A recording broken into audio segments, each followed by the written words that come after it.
बुंदेलखंड इंसाफ सेना के 1 दर्जन प्रमुख आंदोलनकारी साथियों ने देश के किसान आंदोलन के समर्थन में सिर मुंडन करवाए। इसी बीच एस नोमानी ने केंद्र की सरकार को ललकारते हुए कहा कि भाजपा के अनुसार पूरा देश बेवकूफ है, सिर्फ और सिर्फ एक भाजपा वाले ही समझदार हैं, इसलिए कि जनता की समझ में नोटबंदी के फायदे आज तक नहीं आए, व्यापारियों के समझ में GST नहीं आए, अल्पसंख्यक के समझ में CAA नहीं आया, किसानों के समझ में नए कृषि कानून नहीं आ रहे हैं। लॉकडाउन में भी भाजपा की सरकार में देश के करोड़ों मजदूर को भारी कठिनाइयों का सामना करना पड़ा। और मजे की बात तो यह है कि न ही इन सब से देश की इकोनॉमी बढ़ी है और न ही देश में भाईचारा। आज पिछले 7 साल से देश हमारा गर्त की ओर जा रहा है। देश में बेरोजगारी, महंगाई, भूखमरी सब चरम सीमा पर है। लगभग 20 दिनों से देश के किसान टिकरी और सिंघू बॉर्डर पर एक कर अब तक 11 किसान आंदोलनकारी दम तोड़ चुके हैं।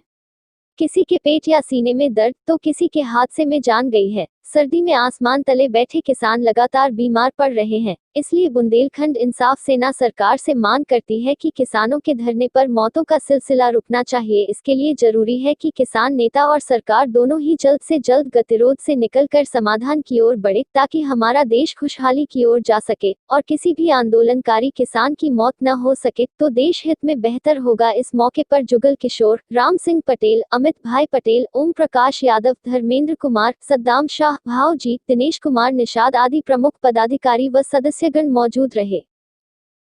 नाम क्या है आपका? मैं एस नोमानी बुंदेलखंड इंसाफ सेना का राष्ट्रीय अध्यक्ष हूँ। आप यहाँ आज मुंडन क्यों करवा रहे हैं? आज पूरा देश, इस देश के जितना भी किसान है सभी एक आक्रोश है। आक्रोश इसलिए है कि अभी कुछ दिन पहले केंद्र की सरकार ने एक बिल पास किया था किसानों को लेकर के, जिसको लेकर के आज करोड़ों किसान इस देश का विरोध प्रदर्शन कर रहा है।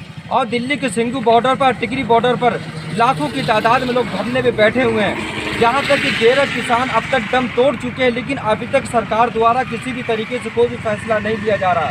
जहाँ के किसान जाने दे रहा, आत्महत्या करने पर मजबूर है, लेकिन आखिर सरकार क्यों नहीं बिल वापस कर रही है, जिसको लेकर के आज हम लोग एक विरोध प्रदर्शन करा रहे हैं सिर मुंडन करवा करके। और हम सरकार से ये मांग करते हैं कि जब से ये सरकार आई है उस दिन से आज तक इन्होंने नोटबंदी किया। नोटबंदी में बताइए आज तक इस देश के लोगों का क्या फ़ायदा हुआ। इन्होंने किसानों के लिए और एक GST, व्यापारियों के लिए GST लागू किया। GST से भी आज तक किसी भी तरीके से कोई भी फ़ायदा नहीं हुआ। ये जब भी जो भी कानून इस देश के अंदर पारित कर रहे हैं उससे भी इस देश को बर्बादी के कगार पे ले जाने के लिए कर रहे हैं। इसलिए हम लोग इसका सख्त विरोध कर रहे हैं। अभी हम लोग यहाँ पे सिर मुंडन करवा रहे हैं। अभी कुछ देर के बाद हम लोग जाके बबेरू विधायक का हम लोग घेराव करेंगे और वहाँ विरोध प्रदर्शन करेंगे।